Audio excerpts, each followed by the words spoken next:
Κρεοπόλης, είμαι επαγγελματίας Κρεοπόλης και σας καλωσορίζω στο κανάλι μου από τον Κρεοπόλη στο πιάτο σας. Σκοπός του καναλιού μου είναι να μεταδώσω την αγάπη μου για το κρέας καθώς και χρήσιμες συμβουλές πάνω σε αυτό. Στα επόμενα βιντεάκια που θα ακολουθήσουν θα ασχοληθούμε με τη σωστή διαχείριση κρέατος.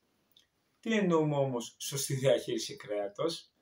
Σωστή διαχείριση κρέατος είναι η μεταχείριση του κρέατος μας μετά την αγορά από τον κρεοπόλη μας, καθώς το μεταφέρουμε στο σπίτι μας είτε να το μαγειρέψουμε είτε να το αποθηκεύσουμε. Θα μιλήσουμε επίσης για τα κομμάτια του κρέατος, από πού προέρχονται, σίγουρα τις μαγειρικές τους αξιοποιήσεις, διάφορα κρεατοσκευάσματα που μπορούμε να φτιάξουμε από αυτά. Στη συνέχεια θα μάθουμε χρήσιμες πληροφορίες γιατί να καταναλώνουμε κρέας και γιατί να το εντάσσουμε στην εβδομαδιαία μας διατροφή. Θα μιλήσουμε όμως και για τις τροφολοιμώξεις και τις ασθένειες που μπορούν να προκληθούν από την κατανάλωση ακατάλληλου κομματιού κρέατος.